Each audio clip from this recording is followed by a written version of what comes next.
Good evening, everyone. Welcome to another edition of the show. I'm your host, Daniel Cody, and this is where I give commentary and reviews on all things wrestling.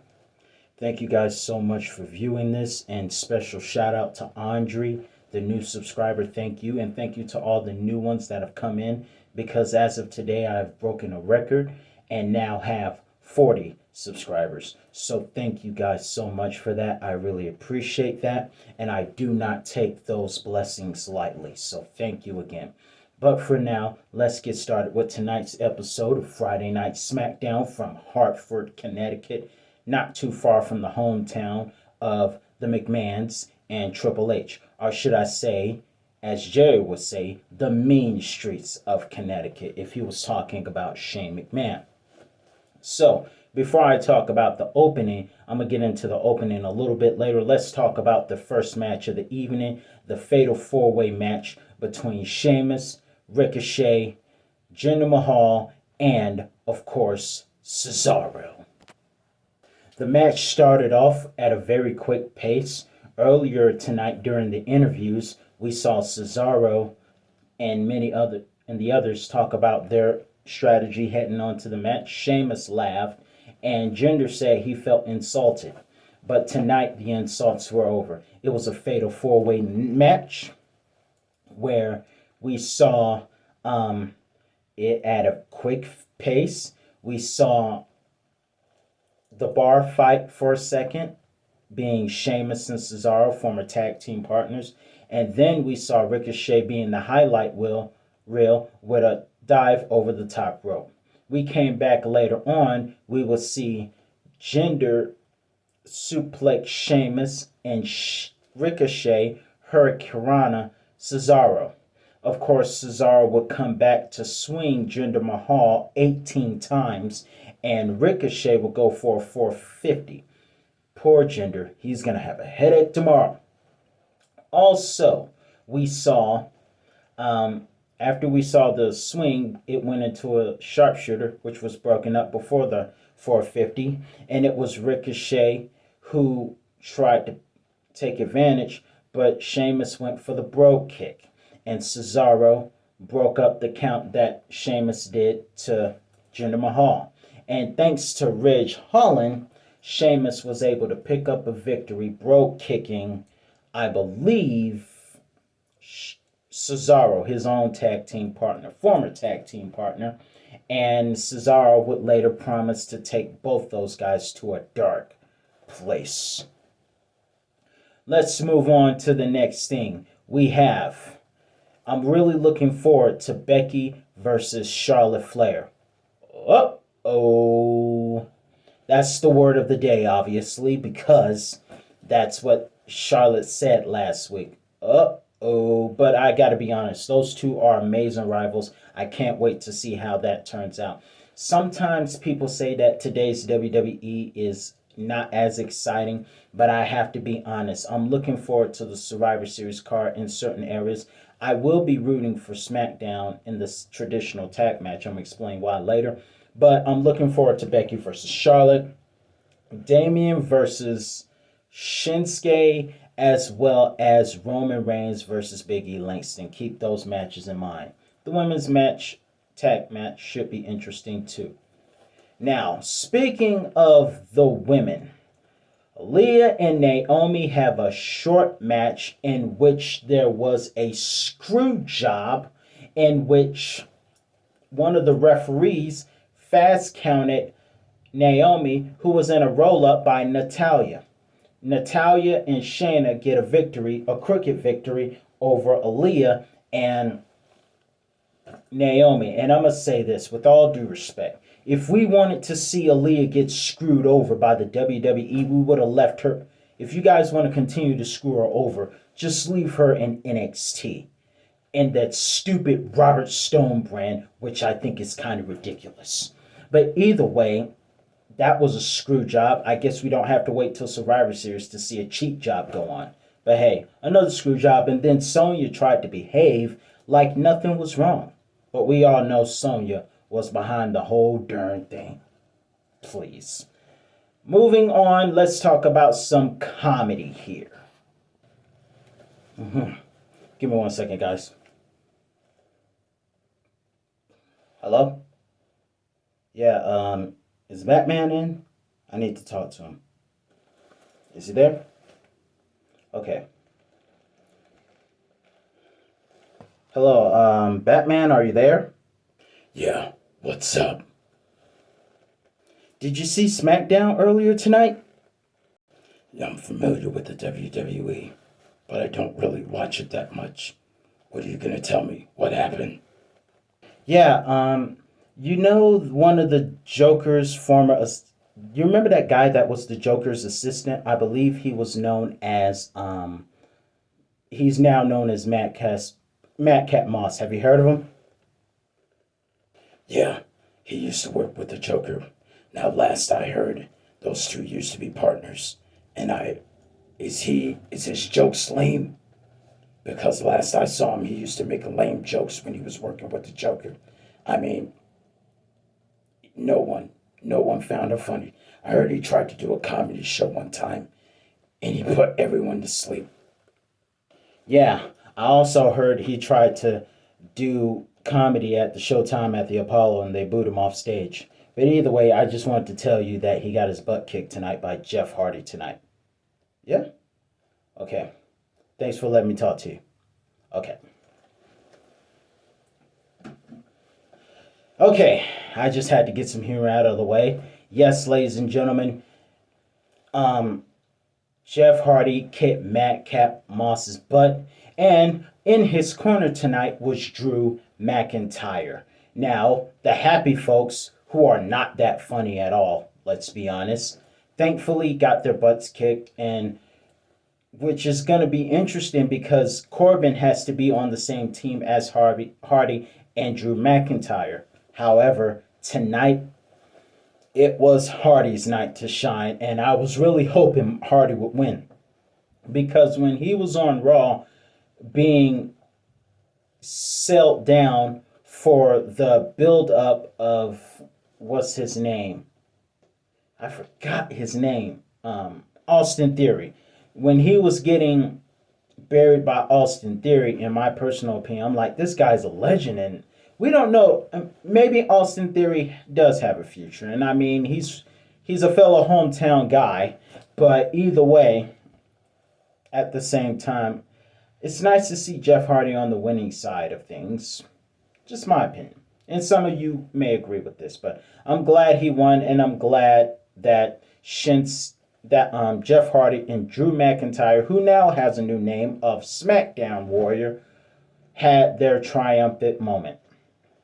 Moving forward, speaking of short matches, we had a really short one with Shinsuke Nakamura and Angel Garza.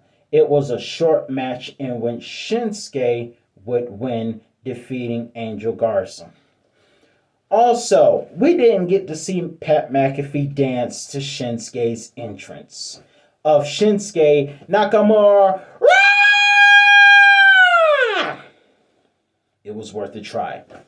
But it's better than what Eva Marie does when she announces her name. I mean, I'm not gonna deny that she is attractive and everything, but with all due respect, it's just not working. With all due respect. But when she says her name as the winner, my ears just burst open. Speaking of people not working, I'm getting up to here with these WWE releases. Hit Row's gone. John Morrison is gone. Imagine. I mean, and immediately the Undertaker throws something and walks out of the room. That Undertaker being drafted to Raw in 2002 is the meme I'm feeling right now. Ugh. Jesus Christ.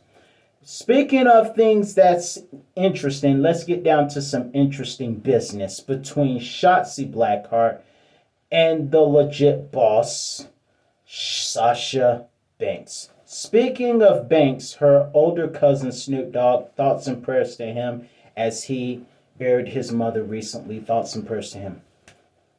But let's get down to business. First of all, Shotzi Blackheart has no tank. Darn it. Second of all, we started off the match with a hair pulling contest, and then Sasha would pay homage to one of her all time favorite wrestlers, Eddie Guerrero, God rest his soul. And of course, the frog splash was unfortunately not successful, but she gave it her best. She would eventually end up getting her hand crushed by the stairs. Shotzi would crush Sasha's hand, but that wouldn't keep her down, as she would end up going for the meteor on the floor and then coming back to wrestle in the ring. Shotzi would work on the hand, but just to show how great Sasha is, she would make up her own version. She would innovate her bank statement using her leg to lock in Shotzi for the tap out. Sasha wins by tap out. Sonya Deville, whom no one likes anymore from a scripted standpoint, comes to the ring and demands a handshake. The devil is a lie. But either way, they shake hands, and honestly, I thought that when Sasha extended her hand and Shotzi shook hands, I honestly thought that Shotzi was going to be the sore loser because she's the heel. But Sasha Banks would be the one to go for the backstabber and laugh it off on the way back. So this thing is going to be heated. Those two are not going to be able to get along come Sunday. I thought Shotzi was going to be the one to do the backstabbing, but it was actually Sasha who delivered the strike. So that caught us by surprise. And also, on small news, not really small news, but I'm really anticipating the debut of Xia Li. I love the story for the build-up. Build-ups are very important. And that build-up for Xia Li is going to, in my opinion, make her a babyface on the SmackDown roster. And I am looking forward to having Xia Li as SmackDown's protector of the women's division. And here's the thing. When you see what Xia should have did with that landlord, is tell him, you'll get your money when you fix this darn door. Who remembers that statement? I do. When Spider-Man went to the dark side and went black.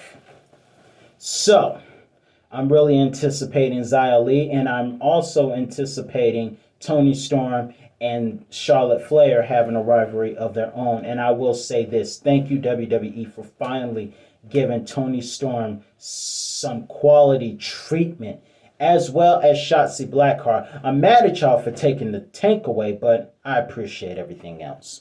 Now let's get down to some real serious business. Let's talk about the opening of the show. The show opened up with what was supposed to be a mockery by crowning Roman Reigns as the king of WWE. The Usos had the stage set up, but as Roman came out, he looked a little bit pissed off.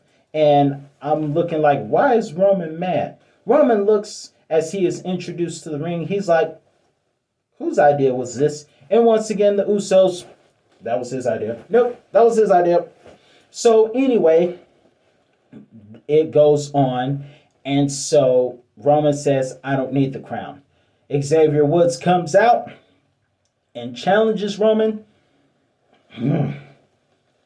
And so, after challenging Roman, the bloodline destroy Woods' crown, throne, and walk on his rug, on his, what do you call that thing? His robe. They walk on his robe like a carpet rug in the entry of a house.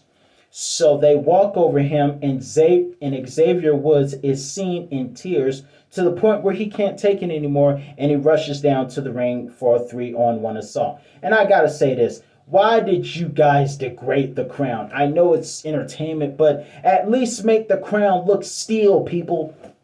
I mean, y'all made it look like it was made out of flat plastic. I mean, I know it is, but even if it is made out of plastic, oversell it. Make it look good.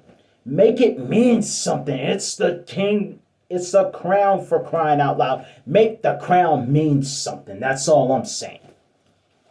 So they crush the crown and tear it into pieces. That is totally degrading to the crown, by the way. But it doesn't end there. It doesn't end there. See, later on that night, Paul, who was startled by Kayla. Kayla. Okay. Paul doesn't like it. Now, I think most of us like Kayla, but Paul doesn't, obviously. And watching Kayla startle Paul Heyman is very entertaining. Paul doesn't realize how lucky he is.